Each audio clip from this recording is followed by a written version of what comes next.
রাসূলকে ভালোবাসো, রাসূলকে, নিজের রসুলকেই তো নিজে চিনলা না। এখন পর্যন্ত রাসূলের নাম নেবার মতো সুন্দর করে রাসূলের নাম নেবে এমন উম্মতের সংখ্যাও কম।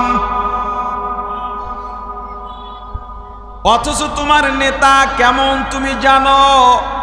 নেতার রেজিগনেশন যত লকবাল কাব আছে ওগুলো তুমি সুন্দর করে দিতে পারো, আমার রাসূলের নাম সংক্ষিপ্ত দরুদ সুন্দর করে বলতে পারো না। হে উম্মত বলো, বছরে তুমি কতবার রাসূলের উপরে দরুদ পড়েছ? দৈনিক কতবার নিয়ম করে তুমি রাসূলের উপরে দরুদ পড়ো?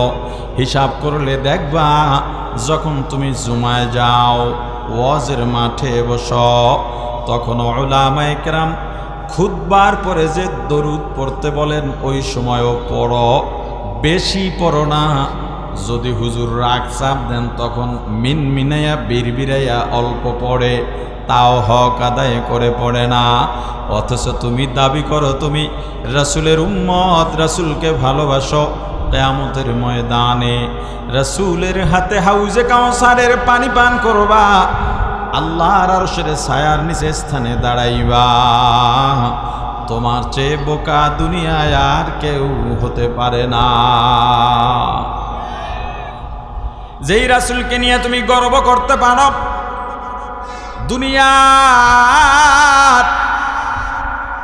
পুঁজিবাদী যারা বিশ্বাসী, কুফরি গণতন্ত্রে যারা বিশ্বাসী, ভোগ বিলাসে যারা বিশ্বাসী, তারা মনে করে রাসূলের উম্মত আশিক রাসূল, যারা রাসূলের উম্মত, রাসূলের আদর্শ দুনিয়ায় প্রতিষ্ঠা করতে চায়, দুনিয়ায় যারা ইসলামকে মানে, উলামায়ে কেরাম, ইসলাম পন্থীরা এই দেশের উপরে, দুনিয়ার উপরে কোনো অবদান রাখে নাই, তাদের ওই বুঝও নাই, জ্ঞানও নাই, রাষ্ট্র পরিচালনা করতে পারবে না, অর্থনীতির কিছুই জানে না, সমাজনীতি জানে না, রাষ্ট্রনীতি জানে না, পররাষ্ট্রনীতি জানে না।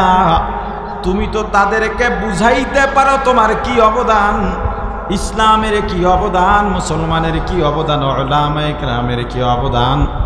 না, তুমি এই ইতিহাসই জানো না, তুমি যেই রাসূলের উম্মত সেই রাসূলের অবদান কি তাই তুমি জানো না।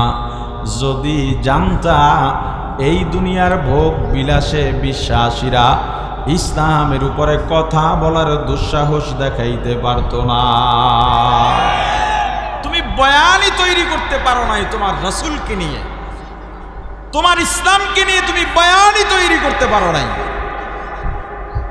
এই পৃথিবীর সভ্যতা রাসূলের হাত ধরে এসেছে, এই পৃথিবীর ইনসাফ ন্যায় বিচার রাসূলের হাত ধরে এসেছে, এই পৃথিবীর সব অধিকার, সব জনগোষ্ঠীর অধিকার, হানাহানি, মারামারি বন্ধের নীতিমালা, শান্তির বার্তা এসেছে আমার রাসূলের হাত ধরে। রাসূল দুনিয়াতে আসার আগে যেই যুগ ছিল, ওই যুগের নাম ছিল আইয়ামে জাহিলিয়া, বর্বর যুগ। ওই যুগে কি হতো? ওই যুগে নারীর কোনো সম্মান ছিল না, ইজ্জত ছিল না। যে কেউ নারীকে টান মেরে তার বিছানায় নিয়ে যেতে পারত। একটা সময় নারী এটা অপমানজনক একটা ব্যাপার হয়ে দাঁড়ালো, লজ্জাজনক ব্যাপার হয়ে দাঁড়ালো, এমন পর্যায়ে চলে গেল এখন কোন সংসারে মা বাবার ঔরস থেকে মেয়ে জন্ম নিলেই তাকে দাফন দিত, না হয় কতল করে ফেলত। কেন? এটা অপমান, মেয়ে সন্তান হবে এটা অপমান। এজন্যে কন্যা সন্তান হলেই তাকে হয়তো জব করত, না হয় জীবন্তই দাফন করে দিত, যেন কেউ দেখতে না পারে। এই নারীর অধিকার আর সম্মান দিলেন মুহাম্মদুর রাসূলুল্লাহ। নবীজি এসেই বললেন, যার একজন কন্যা হবে, একটা মেয়ে হবে, তার জন্য একটা জান্নাত। যার দুইজন মেয়ে হবে তার জন্য দুইটা জান্নাত। যার তিনজন মেয়ে হবে তার জন্য তিনটা জান্নাত। আরো বলে দিলেন, قال النبي صلى الله عليه وسلم আল জান্নাতু তাহতা আকদামিল উম্মাহাত আও কামা ক্বালা আন-নাবিয়্যু আলাইহিস সালাতু ওয়াস সালাম। হে পুরুষ জাতি শোনো, নারীদের পায়ের নিচে তোমাদের জান্নাত। অতএব নারীদের সাথে সুন্দর ব্যবহার করো, তাদেরকে সম্মান করো, অপমান করবা না। এমনকি স্বামীদেরকে আল্লাহ রাসূল বলেছেন, স্বামীর দল, তোমার বিবি যদি বারবার অন্যায় করে তবুও তার গায়ে হাত তোলা যাবে না। তালাকের বিধান রাখা আছে, শাস্তির বিধান অন্যভাবে রাখা আছে, তবুও তার গায়ে হাত তোলা যাবে না, অত্যাচার করা যাবে না, রক্ত বের করা যাবে না। আমার রাসূল দুনিয়াতে এলেন, এসেই নারীর অধিকার দিলেন, সম্মান দিলেন। এ পুরুষ জাতিরা, নারীদের পায়ের নিচে তোমাদের জান্নাত। প্রশ্ন করবেন, হাদিসের মধ্যে তো নারীদের পায়ের নিচে পুরুষের জান্নাতের কথা বলা হয় নাই। সন্তানের বেহেশত বা জান্নাত মায়ের পায়ের নিচে। আমাকে বলেন, কোনো মা নারী ছাড়া নাকি? কথা কয় না, কোনো মা নারী ছাড়া? তাহলে পুরুষের পায়ের নিচে তো আর জান্নাত যাওয়ার সুযোগই নাই। কথা কয় না। মায়ের সন্তান যদি মেয়ে হয়, ওই মেয়েও আবার মা হবে, ঠিক নেই? তাহলে কোনো মাই কিনা কি ছাড়া না, নারী ছাড়া না।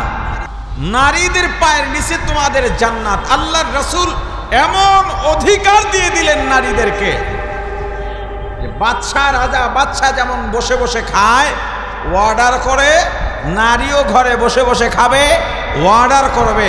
শ্রম তার থেকে নিতে পারবা না, রাস্তায় নামায়া মাটি কাটাইতে পারবা না, ইট ভাঙ্গাইতে পারবা না, শ্রমের কাজ করাইতে পারবা না। ঘরে বসে বসে অর্ডার করবে, আজকে গোস্ত লাগবে, মাছ লাগবে, সবজি লাগবে, ওষুধ লাগবে, আর তুমি তার হুকুম পালন করবা, তাকে ঘরে নিয়ে দিয়ে আসবা। একজন নারীকে রাজা বাদশার থেকেও সম্মান দিয়া পাঠাইছেন। আল্লাহ রাসূল বলেন, মনে রেখো, তুমি আলেম হলেও তোমার মা নারী, তুমি বাদশা হলেও তোমার মা নারী। অতএব নারী জাতিকে সম্মান করো। এমন একটা অধিকার আল্লাহর রাসূল নারীকে দিলেন আর সম্মান দিলেন। জাহিলি যুগে যেখানে কন্যা সন্তান হলে জব করে দেওয়া হতো, দাফন করে দেওয়া হতো, রাসূলের যুগে 16-17 বছরের রূপবতী সুন্দরী যুবতী আমাবস্যার অন্ধকার রাতে একা হাঁটলেও ইজ্জত হারাবার ভয় পেত না। তাহলে নারীদের নিয়ে আমাদের অবদান কি, এর একটা বয়ান দাঁড়িয়ে গেল যে নারীদের সম্মান আর ইজ্জত শুরু হয়েছে আমার রাসূলের হাত ধরে। এবং রাসূলের ধর্ম কি? আর কথা বলে না, রাসূলের ধর্ম কি? আল্লাহ রাসূল বিদায়ী ভাষণে কোন ধর্ম রেখে গেলেন? আল্লাহর মনোনীত ধর্ম কোনটা? এই ইসলাম নারীকে সম্মান দিয়েছে। টিভি টক শোতে বসে 2-4 জন নিয়ে সাংবাদিক কি বলে শাহবাগে দাঁড়াইয়া বড় বড় টিপ পইরা যদি বলো হিস্সা চাও, এতেই তোমার অধিকার বাস্তবায়ন হবে না, বরং তোমরা আবার সেই বর্বর যুগের নারীদের সেই বেহাল দশার দৃশ্য চিত্রায়ন করতে চাও। এই এক কথার উত্তর ওরা জীবনেও দিতে পারবে না। অথচ ওদের বয়ান ওরা দাঁড় করিয়ে ফেললো, কি বলে? হুজুররা নারীদের অধিকার দিচ্ছে না, নারীদেরকে ঘরে আটকে রাখতেছে। ওদের বয়ান তৈরি হয়ে গেছে, ওদের বয়ান এখন সবাই খায়, টিভি টক শোতে ওদের কথাই সবাই মুখে আওড়ায়। অথচ ইসলাম যে নারীদেরকে কোথা থেকে ধরে কোথায় এনে দাঁড় করিয়েছে, সেই ব্যর্থতা আমরা যে প্রকাশ করতে পারি নাই, আমরা আমাদের বয়ান দাঁড় করাতে পারি নাই। খতিব সাহেবরা, ওয়াইজিন ইকরাম, আপনারা মসজিদে ওয়াজের ময়দানে কঠোরভাবে এখন থেকে ইসলামের অবদানগুলো তুলে ধরেন, ইসলামী খেলাফত শাসন আমলগুলোকে তুলে ধরেন। কিভাবে বাঘ আর হরিণ শত্রুতা ভুলে এক ঘাটে পানি খেয়েছে, ইসলামী অনুশাসনের আওতাধীন এবং ইসলামী খেলাফতের শাসন আমলে এই টুপিওয়ালাদের হাত ধরে সেই বয়ানগুলো তুলে ধরেন। ইসলামের অবদানকে মানুষকে একেবারে কুহুরে ঢুকিয়ে দিন। ইসলাম ছাড়া এই দেশ না, পৃথিবীর কোনো গতি নাই। শান্তি একমাত্র ইসলামেই আছে, অন্য কোথাও নাই।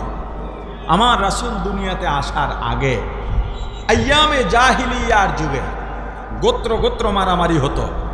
প্রত্যেকটা পয়েন্ট ভালো করে ধরবেন। গোত্র গোত্র মারামারি হতো আধিপত্য নিয়ে। বড় একটা অংশ সেই জাহিলি যুগকে আবার এখন বাস্তবায়ন করতে চায়। আমার দেশেও এখন গোত্র গোত্রের ব্যাপার না থাকলেও দল দল ব্যাপার আছে না নাই? আধিপত্য নিয়ে মারামারি হানাহানি আছে না নাই? আর ইসলাম রাসূলের আদর্শ ধারণ করে ওলামায়ে কেরাম বলতেছেন এটা করা যাবে না। আমাদের কি পেশি শক্তি নাই মনে করেন? আরে কথা বলে না। আলেমদের কি পেশি শক্তি নাই? আলেমরা কি এই আধিপত্যের লড়াই করতে জানে না, বোঝে না? ব্যবসা জানে না, রাষ্ট্র চালানো বোঝে না, সমাজ চালানো বোঝে না, আধুনিকায়ন হতে কি কি লাগবে এটা কি আলেমরা বোঝে না? আমাদের পেশি শক্তিও আছে, জোরও আছে, ক্ষমতাও আছে, প্রভাবও আছে, কিন্তু ওলামায়ে কেরাম এদিকে না গিয়ে শান্তির পথ কেন বেছে নিলেন? কারণ আমাদের সামনে রাসূলের আদর্শ আছে। আলহামদুলিল্লাহি ওয়া কাফা ওয়া সালামুন আলা ইবাদিহিল্লাযীনা ইসতাফা।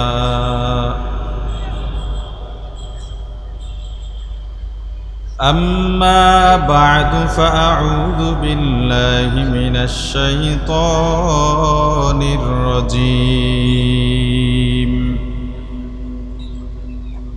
بسم الله الرحمن الرحيم.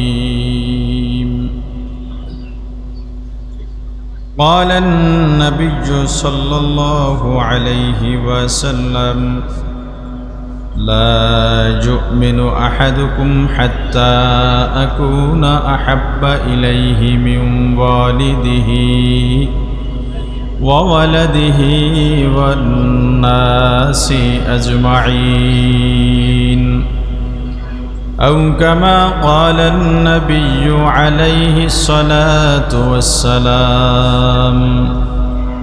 صدق رسوله النبي الكريم.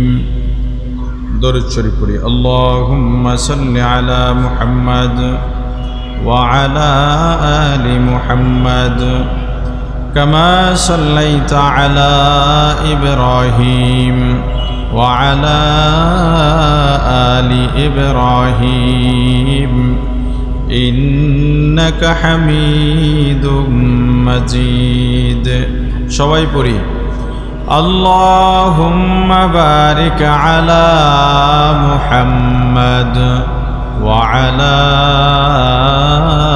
آل محمد كما باركت على إبراهيم وعلى آل إبراهيم إنك حميد مجيد. يا حي يا قيوم برحمتك استغيث أصلح لي شأني كله ولا تكلني إلى نفسي طرفة عين. الحمد لله.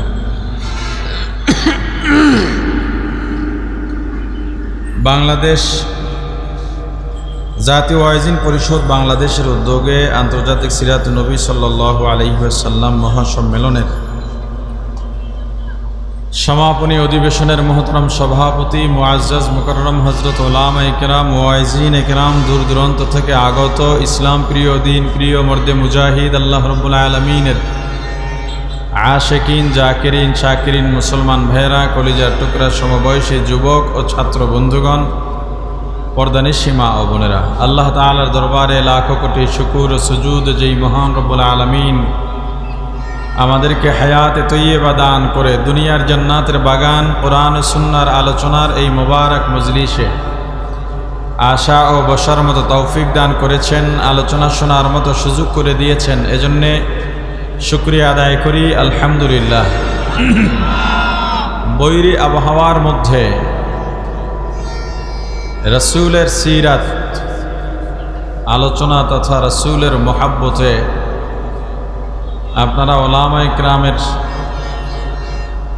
জবান থেকে পবিত্র কোরআন সুন্নাহর বাণী আলোচনা শোনার জন্য অপেক্ষায় আছেন, ধৈর্য সহকারে বসে আছেন। আল্লাহ আপনাদেরকে জাযা হিসাবে দুনিয়া ও জান্নাতের পরকালের সম্মান ও কল্যাণ দান করুন। রাসূল করিম সাল্লাল্লাহু আলাইহি সাল্লাম বলেছেন, লা ইউমিনু আহাদুকুম, তোমাদের ভিতরে কেউই ততক্ষণ পর্যন্ত পূর্ণ মুমিন হতে পারবে না, খাঁটি মুমিন হতে পারবে না, যতক্ষণ পর্যন্ত নিজে সহ নিজ নফস সহ সারা পৃথিবীর সব মোহাব্বতের জিনিস থেকেও রাসূলকে বেশি ভালোবাসতে না পারবে, ততক্ষণ পর্যন্ত কি হওয়া যাবে না? আপনাদের কথার জবাবের আওয়াজ এই যে আশেপাশে গাড়ি চলে তার থেকে বেশি হতে হবে। যেহেতু কোরবানি দিয়েছেন, বৈরী আবহাওয়ার মধ্যেও বসে আছেন, তো এটার প্রমাণ দেন আসলেই আপনি উজ্জীবিত, রাসূলের ভালোবাসায় আসক্ত, সেটার প্রমাণ দিতে হবে। আমার দায়িত্ব কথা বলা, বয়ান করা, আপনার দায়িত্ব আমার কথার জবাব দেওয়া। আমাকে কি আপনার বলে দিতে হচ্ছে হুজুর বয়ান করেন, বয়ান করেন, বলে দিতে হচ্ছে? তা আপনার দায়িত্বটা আমাকে বলে দিতে হয় কেন? আমাদের সমস্যাটা এখানেই, যার যার দায়িত্ব সে পালন করে না। পালন করলে কোনো সেক্টরে সমস্যা থাকে না, মারামারি হানাহানি কিছুই থাকে না। তো আমরা মাহফিলে এসে এক দায়িত্ব পালন করেছি, এখন বয়ান শুনবো, আলোচক যদি কিছু জিজ্ঞেস করে তার জবাবও উচ্চ আওয়াজে দিতে হবে, এটাও একটা বড় দায়িত্ব। এই ঠিকটা মোটামুটি সবাই পারেন, কিন্তু এই ঠিক আমি চাই না। আমি চাই যেই প্রশ্ন করব সেই জবাব দিতে পারবেন ইনশাআল্লাহ। মাশাআল্লাহ, একটু বাড়ছে।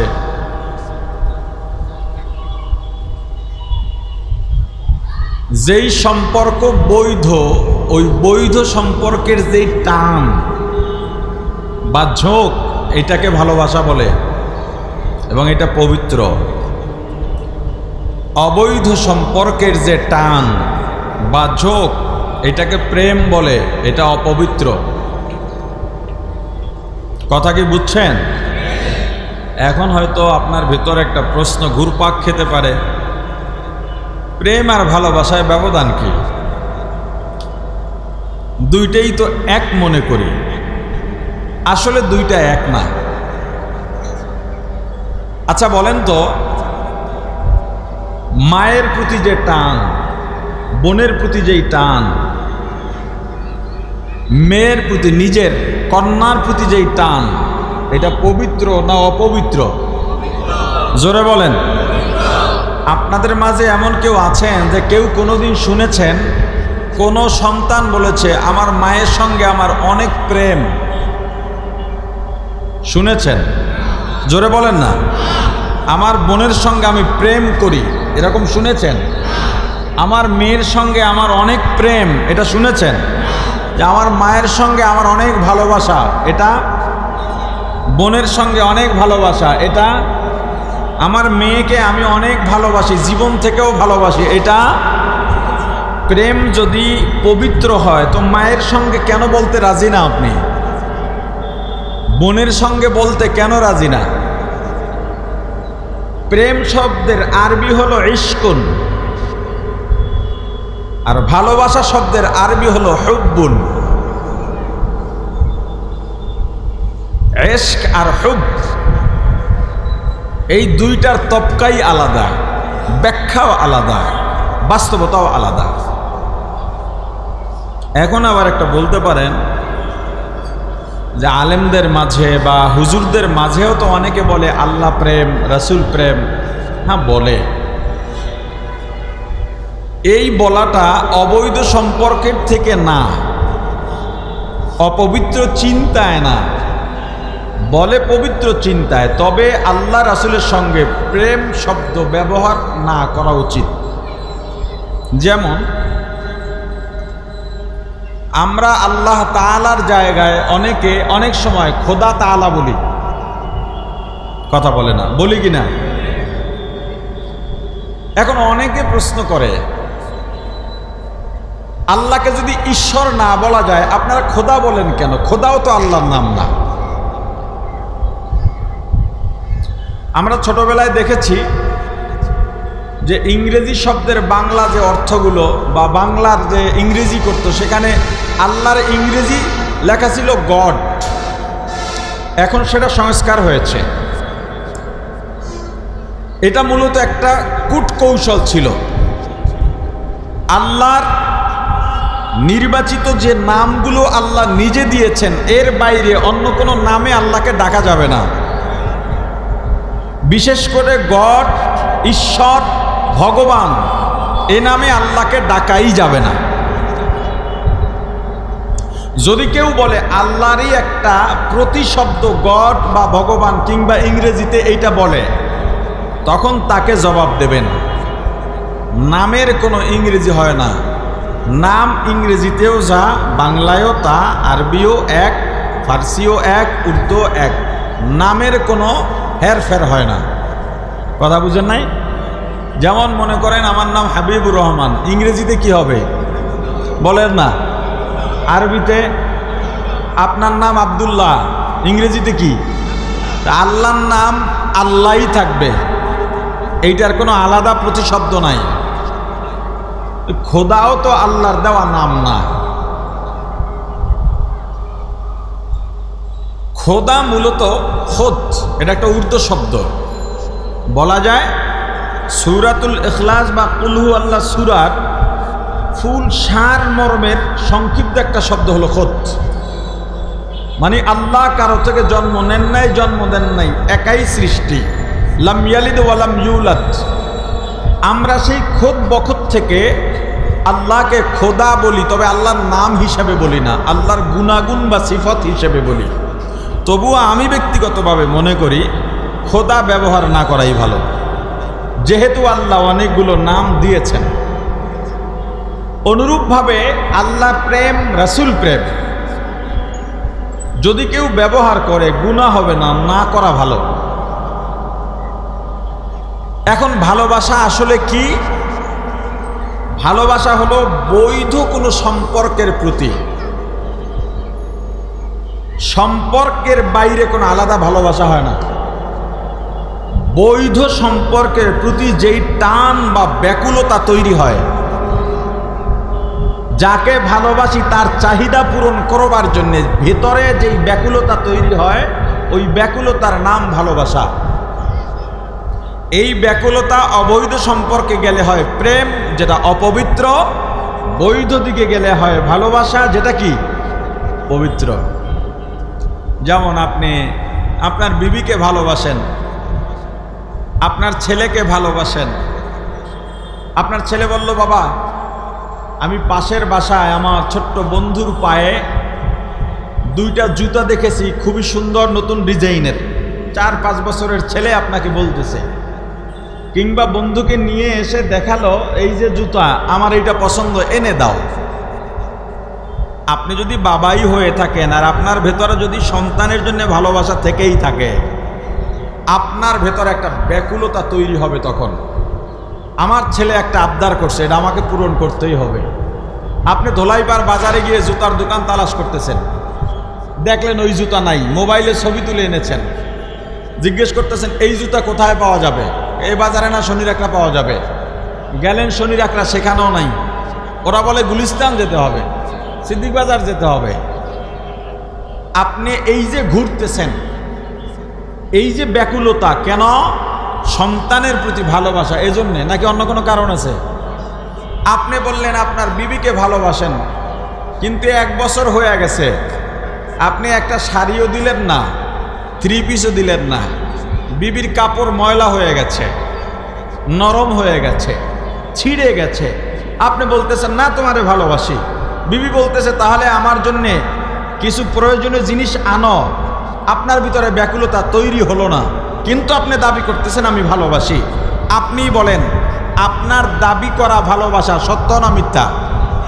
জোরে বলেন। ভালোবাসা কোনটা?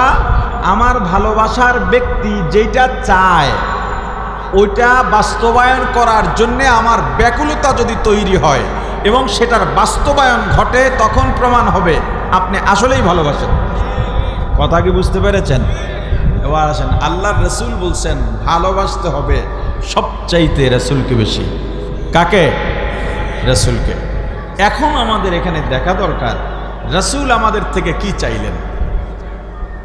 রসুল বলতেছেন দাড়ি কামাইও না, আপনি কামাইতেছেন আর বলতেছেন আমি রাসূলকে ভালোবাসি।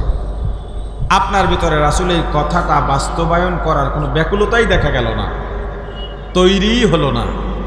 আপনি জশ্নে জুলুস আর ঈদে মিলাদুন নবীর স্লোগান মিছিল দিয়া কপালে ওই যে একটা ফিতা দিলেন রাসূলের স্লোগানের নামে, মিছিল শেষে কোনাকাঞ্চিতে বসে বিড়ি ধরাইলেন।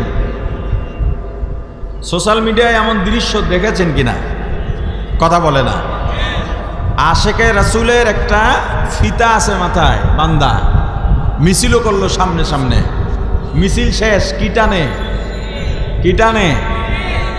তাহলে কি রাসূলের প্রতি ভালোবাসা সে যে দাবি করলো, এই দাবি সত্য না মিথ্যা?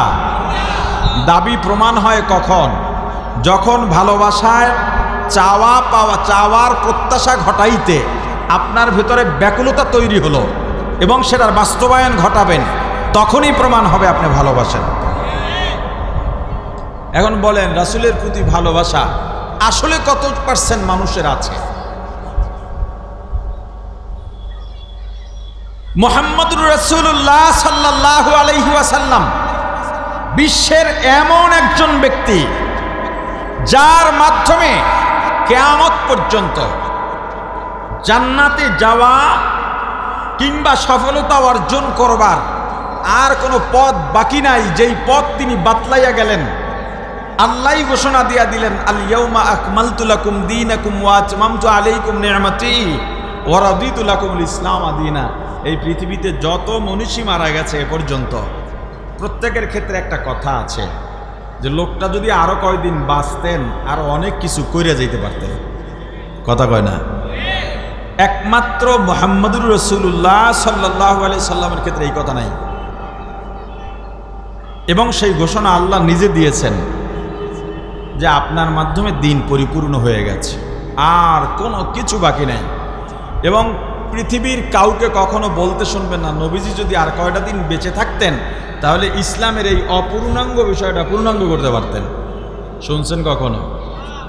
যখনই রাসূলের মাধ্যমে সব পূর্ণ হয়ে গেল আল্লাহ ঘোষণা দিয়ে দিলেন আল ইয়াউমা আকমালতু লাকুম দীনাকুম ওয়া আতমামতু আলাইকুম নি'মাতি ওয়া রাদিতু লাকুমুল ইসলাম দীনা। হাবিব আমার, আপনার মাধ্যমে দিন পরিপূর্ণ হয়ে গেছে। এখন যদি কেউ জান্নাতে যেতে চায় আপনার দেখানো পথ অবলম্বন করলেই জান্নাতে যেতে পারবে। যদি কেউ জাহান্নাম থেকে বাঁচতে চায় আপনার দেখানো পরিহারযোগ্য ব্যাপারগুলো পরিহার করলেই জান্নাতে যেতে পারবে। দুনিয়ায় নতুন আর কিছু দরকার নাই, আপনাকে ভালোবাসবে। ভালোবাসার বাস্তবায়ন ঘটালেই উম্মত জান্নাতে চলে যাবে। রাসূলকে ভালোবাসো, রাসূলকে, নিজের রসুলকেই তো নিজে চিনলা না। এখন পর্যন্ত রাসূলের নাম নেবার মতো সুন্দর করে রাসূলের নাম নেবে এমন উম্মতের সংখ্যাও কম। অথচ তোমার নেতা কেমন তুমি জানো? নেতার রেজিগনেশন যত লকবাল কাব আছে ওগুলো তুমি সুন্দর করে দিতে পারো, আমার রাসূলের নাম সংক্ষিপ্ত দরুদ সুন্দর করে বলতে পারো না। হে উম্মত বলো, বছরে তুমি কতবার রাসূলের উপরে দরুদ পড়েছ, দৈনিক কতবার নিয়ম করে তুমি রাসূলের উপরে দরুদ পড়ো, হিসাব করলে দেখবা যখন তুমি জুমায় যাও, ওয়াজের মাঠে বসো, তখন উলামায়ে কেরাম খুতবার পরে যে দরুদ পড়তে বলেন ওই সময়ও পড়ো, বেশি পড়ো না। যদি হুজুর রাগ চাপ দেন তখন মিনমিনাইয়া বিড়বিড়াইয়া অল্প পড়ে, তাও হক আদায় করে পড়ে না। অথচ তুমি দাবি করো তুমি রাসূলের উম্মত, রাসূলকে ভালোবাসো, কিয়ামতের ময়দানে রাসূলের হাতে হাউজে কাউসারের পানি পান করবা, আল্লাহর আরশের ছায়ার নিচে স্থানে দাঁড়াইবা। তোমার চেয়ে বোকা দুনিয়ায় আর কেউ হতে পারে না। যেই রাসূলকে নিয়ে তুমি গর্ব করতে পারো, দুনিয়ার পুঁজিবাদী যারা বিশ্বাসী, কুফরি গণতন্ত্রে যারা বিশ্বাসী, ভোগ বিলাসে যারা বিশ্বাসী, তারা মনে করে রাসূলের উম্মত, আশিক রাসূল যারা রাসূলের উম্মত, রাসূলের আদর্শ দুনিয়ায় প্রতিষ্ঠা করতে চায়, দুনিয়ায় যারা ইসলামকে মানে, উলামায়ে কেরাম, ইসলাম পন্থীরা এই দেশের উপরে, দুনিয়ার উপরে কোনো অবদান রাখে নাই, তাদের ওই বুঝও নাই, জ্ঞানও নাই, রাষ্ট্র পরিচালনা করতে পারবে না, অর্থনীতির কিছুই জানে না, সমাজনীতি জানে না, রাষ্ট্রনীতি জানে না, পররাষ্ট্রনীতি জানে না। তুমি তো তাদেরকে বুঝাইতে পারো তোমার কি অবদান, ইসলামের কি অবদান, মুসলমানের কি অবদান, উলামায়ে কেরামের কি অবদান। না, তুমি এই ইতিহাসই জানো না, তুমি যেই রাসূলের উম্মত সেই রাসূলের অবদান কি তাই তুমি জানো না। যদি জানতা, এই দুনিয়ার ভোগ বিলাসে বিশ্বাসীরা ইসলামের উপরে কথা বলার দুঃসাহস দেখাইতে পারত না। তুমি বয়ানই তৈরি করতে পারো নাই তোমার রাসূলকে নিয়ে, তোমার ইসলামকে নিয়ে তুমি বয়ানই তৈরি করতে পারো নাই। এই পৃথিবীর সভ্যতা রাসূলের হাত ধরে এসেছে, এই পৃথিবীর ইনসাফ ন্যায় বিচার রাসূলের হাত ধরে এসেছে, এই পৃথিবীর সব অধিকার, সব জনগোষ্ঠীর অধিকার, হানাহানি, মারামারি বন্ধের নীতিমালা, শান্তির বার্তা এসেছে আমার রাসূলের হাত ধরে। রাসূল দুনিয়াতে আসার আগে যেই যুগ ছিল, ওই যুগের নাম ছিল আইয়ামে জাহিলিয়া, বর্বর যুগ। ওই যুগে কি হতো? ওই যুগে নারীর কোনো সম্মান ছিল না, ইজ্জত ছিল না। যে কেউ নারীকে টান মেরে তার বিছানায় নিয়ে যেতে পারত। একটা সময় নারী এটা অপমানজনক একটা ব্যাপার হয়ে দাঁড়ালো, লজ্জাজনক ব্যাপার হয়ে দাঁড়ালো, এমন পর্যায়ে চলে গেল এখন কোন সংসারে মা বাবার ঔরস থেকে মেয়ে জন্ম নিলেই তাকে দাফন দিত, না হয় কতল করে ফেলতো। কেন? এটা অপমান, মেয়ে সন্তান হবে এটা অপমান। এজন্যে কন্যা সন্তান হলেই তাকে হয়তো জব করত, না হয় জীবন্তই দাফন করে দিত, যেন কেউ দেখতে না পারে। এই নারীর অধিকার আর সম্মান দিলেন মুহাম্মদুর রাসূলুল্লাহ। নবীজি এসেই বললেন, যার একজন কন্যা হবে, একটা মেয়ে হবে, তার জন্যে একটা জান্নাত। যার দুইজন মেয়ে হবে তার জন্য দুইটা জান্নাত। যার তিনজন মেয়ে হবে তার জন্য তিনটা জান্নাত। আরো বলে দিলেন, বলেন নবী সাল্লাল্লাহু আলাইহি ওয়াসাল্লাম, আল জান্নাতু তাহতা আকদামিল উম্মাহাত, আও কামা ক্বালা নবী আলাইহিস সালাতু ওয়াসসালাম। হে পুরুষ জাতি শোনো, নারীদের পায়ের নিচে তোমাদের জান্নাত। অতএব নারীদের সাথে সুন্দর ব্যবহার করো, তাদেরকে সম্মান করো, অপমান করবা না। এমনকি স্বামীদেরকে আল্লাহ রাসূল বলেছেন, স্বামীর দল, তোমার বিবি যদি বারবার অন্যায় করে তবুও তার গায়ে হাত তোলা যাবে না। তালাকের বিধান রাখা আছে, শাস্তির বিধান অন্যভাবে রাখা আছে, তবুও তার গায়ে হাত তোলা যাবে না, অত্যাচার করা যাবে না, রক্ত বের করা যাবে না। আমার রাসূল দুনিয়াতে এলেন, এসেই নারীর অধিকার দিলেন, সম্মান দিলেন। এ পুরুষ জাতিরা, নারীদের পায়ের নিচে তোমাদের জান্নাত। প্রশ্ন করবেন, হাদিসের মধ্যে তো নারীদের পায়ের নিচে পুরুষের জান্নাতের কথা বলা হয় নাই। সন্তানের বেহেশত বা জান্নাত মায়ের পায়ের নিচে। আমাকে বলেন, কোনো মা নারী ছাড়া নাকি? কথা কয় না, কোনো মা নারী ছাড়া। তাহলে পুরুষের পায়ের নিচে তো আর জান্নাত দেওয়ার সুযোগই নাই। কথা কয় না। মায়ের সন্তান যদি মেয়ে হয়, ওই মেয়েও আবার মা হবে, ঠিক নেই? তাহলে কোনো মাই কিনা কি ছাড়া না, নারী ছাড়া না। নারীদের পায়ের নিচে তোমাদের জান্নাত। আল্লাহর রাসূল এমন অধিকার দিয়ে দিলেন নারীদেরকে যে বাদশা, রাজা, বাদশা যেমন বসে বসে খায়, অর্ডার করে, নারীও ঘরে বসে বসে খাবে, অর্ডার করবে। শ্রম তার থেকে নিতে পারবা না, রাস্তায় নামাইয়া মাটি কাটাইতে পারবা না, ইট ভাঙ্গাইতে পারবা না, শ্রমের কাজ করাইতে পারবা না। ঘরে বসে বসে অর্ডার করবে, আজকে গোস্ত লাগবে, মাছ লাগবে, সবজি লাগবে, ওষুধ লাগবে, আর তুমি তার হুকুম পালন করবা, তাকে ঘরে নিয়ে দিয়ে আসবা। একজন নারীকে রাজা বাদশার থেকেও সম্মান দিয়া পাঠাইছেন। আল্লাহ রাসূল বলেন, মনে রেখো, তুমি আলেম হলেও তোমার মা নারী, তুমি বাদশা হলেও তোমার মা নারী। অতএব নারী জাতিকে সম্মান করো। এমন একটা অধিকার আল্লাহ রাসূল নারীকে দিলেন আর সম্মান দিলেন।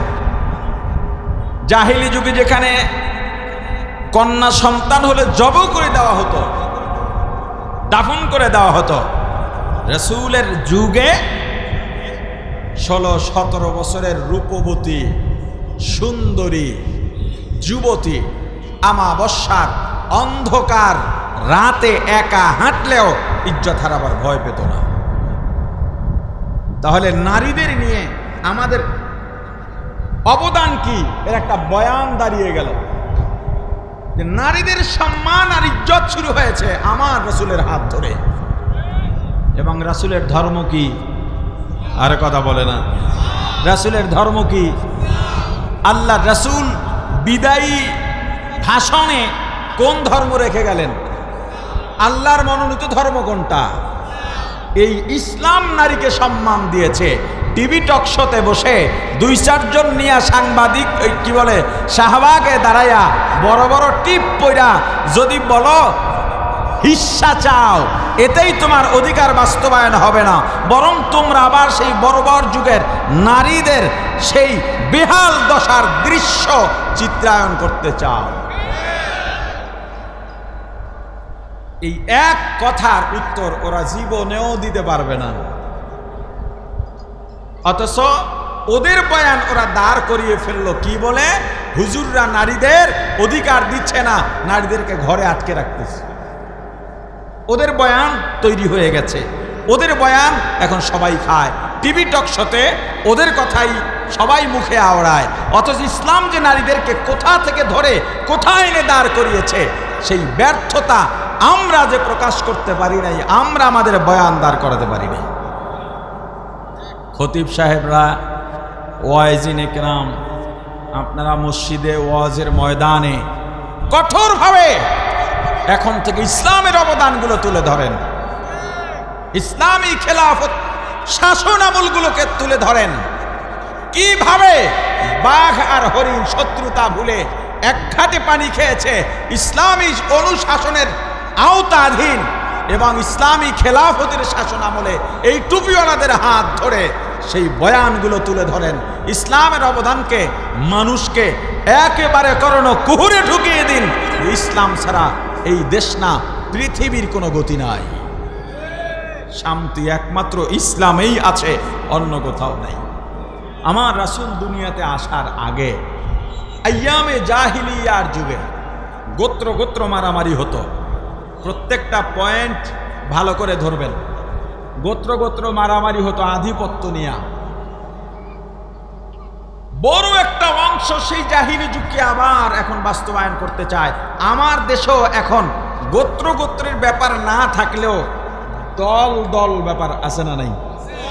আধিপত্য নিয়ে মারামারি হানাহানি আছে না নাই?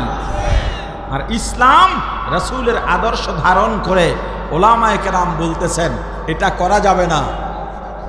আমাদের কি পেশি শক্তি নাই মনে করেন? আরে কথা বলে না। আলেমদের কি পেশি শক্তি নাই? আলেমরা কি এই আধিপত্যের লড়াই করতে জানে না? বোঝে না? ব্যবসা জানে না? রাষ্ট্র চালানো বোঝে না? সমাজ চালানো বোঝে না? আধুনিকায়ন হতে কি কি লাগবে এটা কি আলেমরা বোঝে না? আমাদের পেশি শক্তিও আছে, জোরও আছে, ক্ষমতাও আছে, প্রভাবও আছে, কিন্তু ওলামায়ে কেরাম এদিকে না গিয়ে শান্তির পথ কেন বেছে নিলেন? কারণ আমাদের সামনে রাসূলের আদর্শ আছে। আমরা রাসূলের আদর্শ নিয়ে সামনে বাড়ি, তবে আমরা ঝগড়া করি না, ফাসাদ করি না। তুমি যদি আমার পায়ে পাড়া দিয়ে ঝগড়া করতে চাও, ঝগড়া আমরা তখন করব। আমার পায়ে পাড়া দিলে তো আর আমি চুপ থাকবো না। এর কথা বলে না। তুমি যখন ইসলামের বাধা হয়ে দাঁড়াবে তখন তো চুপ থাকা যাবে না। আর বোকার স্বর্গে বাস না করে ফিরে আসেন। শান্তি কোথায় খোঁজেন? গতবার ধলামিয়া, এবার কালামিয়া, আবার সামনের বার ধলামিয়া, পরের বার কালামিয়া। এই ধলামিয়া আর কালামিয়ায় আর কতকাল আটকে থাকবেন? হ্যাঁ, এবার ফিরে আসেন। গোত্র গোত্র আধিপত্য নিয়ে মারামারি হতো, এমনকি সাদা আর কালো বর্ণবাদ, কালোদেরকে সাদাওয়ালারা, সুন্দরীরা, সুন্দর চামড়ার মানুষেরা কালো চামড়ার মানুষকে মানুষই মনে করতো না। এদের সাথে বিবাহ বন্ধন আবদ্ধ হতো না, আত্মীয়তার সম্পর্ক করতো না, একই বাজারে বাজার করতো না, একই বসতিতে তাদেরকে ঘর উঠাইতে দিত না, তাদের সঙ্গে লেনদেন নাই, চলাফেরা নাই, আচার ব্যবহার সবকিছু বন্ধ। কারণ কালো ওরা মানুষই হতে পারে না। আমার রাসূল এসে সারা পৃথিবীর মানুষকে লেবেল করে দিলেন। ওই সময় ধনী আর গরিব, ধনীরা গরিবদের মানুষই মনে করতো না। গরিবরা হতো অত্যাচারিত, তাদেরকে অত্যাচার করা হতো, নির্যাতন করা হতো, হুকুমের দাস বানিয়ে রাখা হতো, তাদের কোনো মূল্য ছিল না। আল্লাহর রাসূল এসে পুরো পৃথিবীর মানুষকে লেবেল করে দিলেন। সাদা কালোর ব্যাপার নাই, ধনী গরিবের ব্যাপার নাই। মানুষের বিচার, মানুষের মূল্যায়ন চামড়া দিয়া হবে না, অর্থ দিয়া হবে না, পেশি শক্তি দিয়া হবে না, বংশ দিয়া হবে না। মানুষের সম্মান আর মূল্যায়ন হবে অন্তরের উপরে বিচার করতে। কিসের উপরে? আরে কথা বলে না, কিসের উপরে? অন্তরের উপরে হিসাব করে মানুষের মূল্যায়ন হবে। يوم لا ينفع مال ولا بنون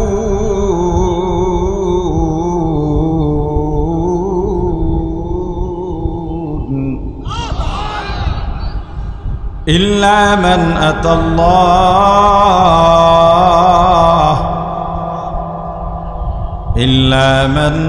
الله بقلب سليم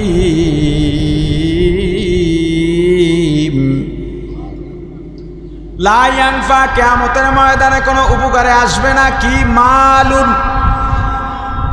দুনিয়ার মাল দৌলত, যশ খ্যাতি সম্মান বংশ মর্যাদা প্রতিপত্তি কোনো উপকারে আসবে না। ওয়ালা বানুন, দুনিয়ার সন্তান সন্ততি নেতা নেত্রী প্রভাব প্রতিপত্তি কিয়ামতের ময়দানে কোনো উপকারে আসবে না। ধলা মানুষও উপকারে আসবে না। চামড়া সাদা হলেও লাভ নাই, ধনী হলেও লাভ নাই, প্রেসিডেন্ট হলেও লাভ নাই। কিয়ামতের ময়দানে আল্লাহর কাছে এগুলো কোনো ধর্তব্য হবে না। কিয়ামতের ময়দানে লাভ কি হবে? আল্লাহ বলেন ইল্লা মান আতাল্লাহ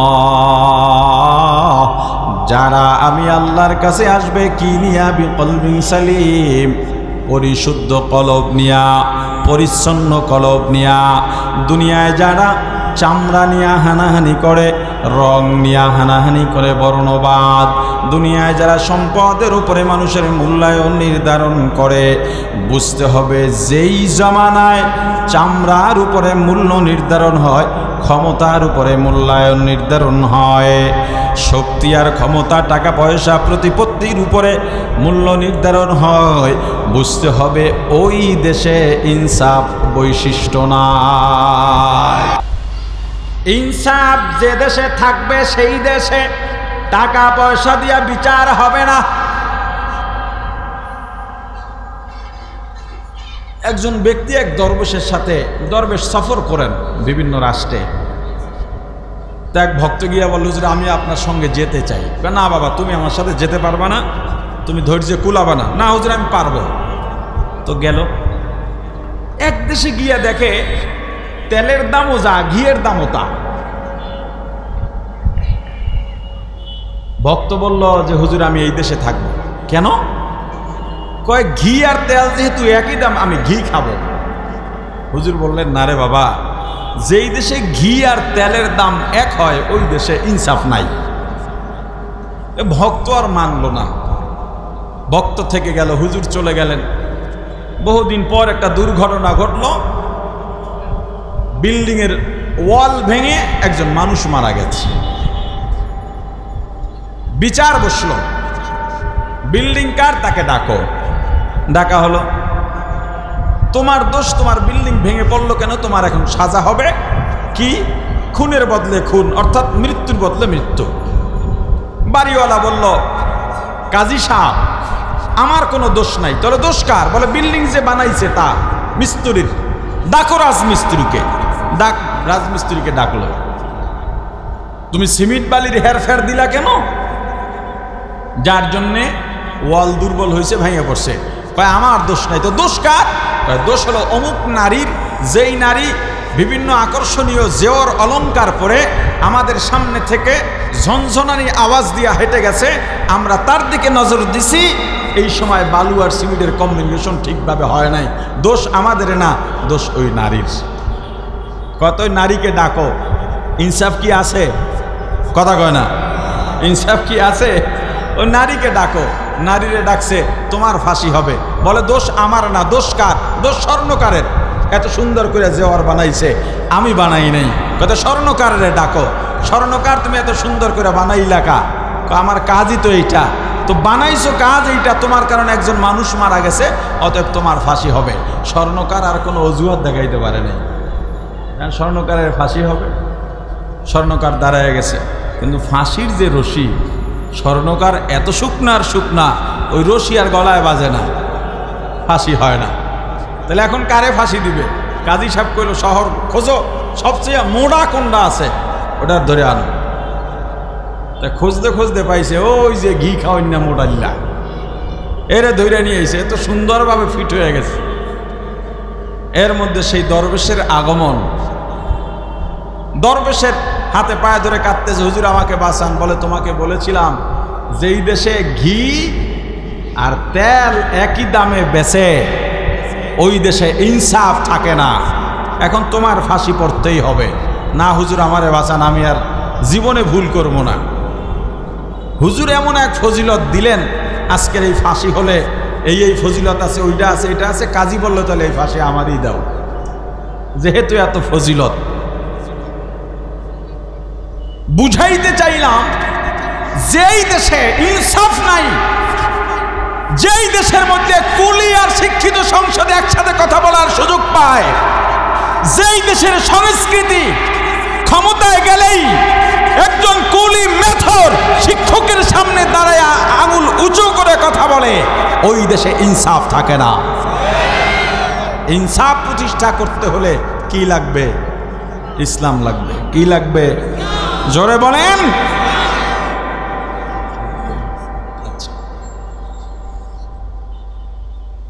হ্যাঁ, আল্লাহ রাসূল এসে সারা পৃথিবীর মানুষকে লেবেল করে দিলেন, এমন ভাবে করলেন যে কালো আর ধলার তো ব্যবধান নাই। পৃথিবীর বলতে গেলে শ্রেষ্ঠ কালো ব্যক্তি ছিলেন হযরত বেলাল। মানুষ যতই কালো হোক হাতের তালু সাদা থাকে। হযরত বেলাল রাদিয়াল্লাহু তাআলা আনহুর হাতের তালুও কালো ছিল, কিন্তু জান্নাতে সবচেয়ে মর্যাদাবান হবেন তিনি। قال النبي صلى الله عليه وسلم المؤذنون أطوال الناس أعناقا يوم القيامة أو كما قال النبي عليه الصلاة والسلام আমার রাসূল বলেছেন মুয়াজ্জিন যারা নামাজের জন্য ডাকে এদের মর্যাদা কিয়ামতের ময়দানে সবার থেকে উঁচা হবে। প্রাণের ভাই আমার, এজন্য রাসূলের ইতিহাসগুলো পড়েন। রাসূল দুনিয়াতে আসার আগের থেকে পড়া শুরু করেন। রাসূল নবুয়তের আগ পর্যন্ত রাসূলের জীবনে কি কি ঘটেছে তাও পড়েন। নবুয়তের পরে 63 বছর পর্যন্ত 23 বছরের জিন্দেগি নিয়েও পড়েন রাসূলের অবদান কি। এর পরবর্তীতে ইসলামী অনুশাসন, ইসলামী খেলাফতের যেই রাজ্যগুলো আছে, অনুশাসনগুলো আছে, এগুলো পরে ইতিহাস জানেন। এরপরে আপনি ইসলামের পক্ষে কথা বলেন, ইসলামের বয়ান দাঁড় করান, ইসলামের অবদান মানুষের সামনে তুলে ধরেন। পাশ্চাত্যবাদীরা কোনোদিন ইসলামের সামনে মাথা উঁচু করে দাঁড়াতে পারবে না। যতটুকু আলোচনা করেছি, আলোচনায় যত ভুল আমার পক্ষ থেকে, যত ভালো আল্লাহর পক্ষ থেকে, আমার ভুলগুলো শুধরাইয়া আল্লাহর ভালোগুলো গ্রহণ করার তৌফিক দান করেন। সুবহানাল্লাহি ওয়া বিহামদিহি সুবহানাকাল্লাহুম্মা ওয়া বিহামদিকা আশহাদু আল্লা ইলাহা ইল্লা আনতা আস্তাগফিরুকা ওয়া আতুবু ইলাইক। আসসালামু আলাইকুম ওয়া রাহমাতুল্লাহ।